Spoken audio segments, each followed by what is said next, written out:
you wouldn't have noticed him. Not at first glance, just an old man with faded medals pinned to a coat that had seen too many winters. He sat alone every morning on the same park bench, across from the courthouse near the pigeons. Quiet, still, invisible. His name was Harold Myles, once a decorated soldier, now a forgotten one. Back in 1974, Harold had returned from service with nothing but a duffel bag and a back full of shrapnel. The war had ended, but for him, the noise never stopped. He'd served honorably, saved lives, lost friends. But when he came home, the handshakes were brief, the promises vague. There was no parade, just a job at a warehouse. And eventually, not even that.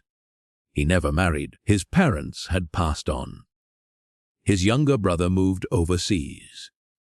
So Harold lived alone in a rent-controlled flat on 4th Street with only his military jacket and a stack of yellowing letters for company.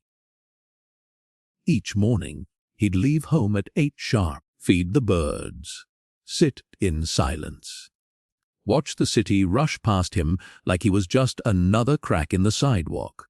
Nobody ever stopped to ask who he was. Nobody knew that under that old coat, his shoulder bore a scar earned pulling a comrade out of enemy fire. He didn't complain. Didn't expect much. But sometimes, just sometimes, he wished someone remembered. One Monday morning in early November, the park was unusually quiet. The sky hung low and gray, the trees brittle with cold. Harold arrived at his bench as always. Coat zipped, eyes steady. But this time someone else was sitting there. A young boy, maybe 11. Wary, nervous, hoodie too big for his frame. Harold paused. The boy looked up, startled, and quickly stood to leave. "It's all right," Harold said, his voice gravel and rust. "You can sit." They sat in silence. Birds fluttered. The wind blew the pages of a worn notebook in the boy's hands. Harold glanced at it. Homework. The boy shrugged. Trying to write a story. For school, he hesitated. About someone brave. Harold smiled faintly. "That's so." The boy nodded. "I don't know anyone brave," he said. His voice cracked on the last word. "My dad, he left. Mom works all day." Harold didn't speak. Instead, he reached into his coat pocket, pulled out a small coin. A foreign military token. "I carried this through every fight," he said. "Whenever I thought I wouldn't make it, I touched it, reminded myself who I was." The boy took it, eyes wide. "Were you in a war?" Harold gave a slow nod. "Long time ago. Doesn't matter now." But it did matter, because the next morning the boy returned. And the morning after that. Over time, Harold told him stories. Not of glory, but of grit. Of freezing nights and letters that never came. Of what it meant to carry on when nobody else could. The boy listened, wide-eyed. He asked questions, took notes. One day, he brought a tape recorder. Weeks passed. The park became their shared space. The old soldier and the boy with too many questions. But then Harold didn't show up. Not Monday, not Tuesday, not Wednesday. On Thursday, the boy came running, with his mother in tow. The bench was empty. The pigeons waited, unknowing. The boy asked around.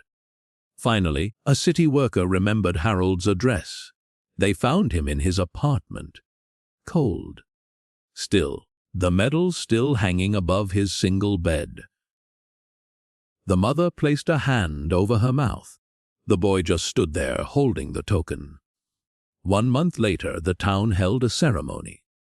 Simple, quiet, but not empty, because something extraordinary had happened. That boy, the one who didn't know anyone brave, had submitted his project, his story, about Harold Myles. His teacher shared it online. It spread. Veterans groups picked it up. The mayor's office called. People learned his name. At the ceremony, the boy stood in front of the crowd. No longer nervous, holding Harold's coin, he said, Harold Myles wasn't just a soldier. He was a teacher, a hero, and my friend. You all walked past him. I almost did too. But sometimes the greatest stories are the quietest ones. A bronze plaque was placed beside the park bench. It read, "In honor of Harold Myles, who served silently." The boy visited often. He'd sit on the bench. And when he got older, he wrote more stories. Always about real people who mattered, even when the world forgot them. There are heralds in every city, people who gave more than they got, who fade into the background until someone sees them. All it takes is one voice, one person to notice, to remember. Because no one who lived with honor should ever die forgotten. We hope this story touched your heart. If it did, give it a thumbs up and share it with someone who still believes in quiet heroes. Don't forget to subscribe to our channel, Animated Life Stories, for more powerful true life tales that celebrate the strength in us all. Together, let's make sure no story, no matter how quiet, goes unheard.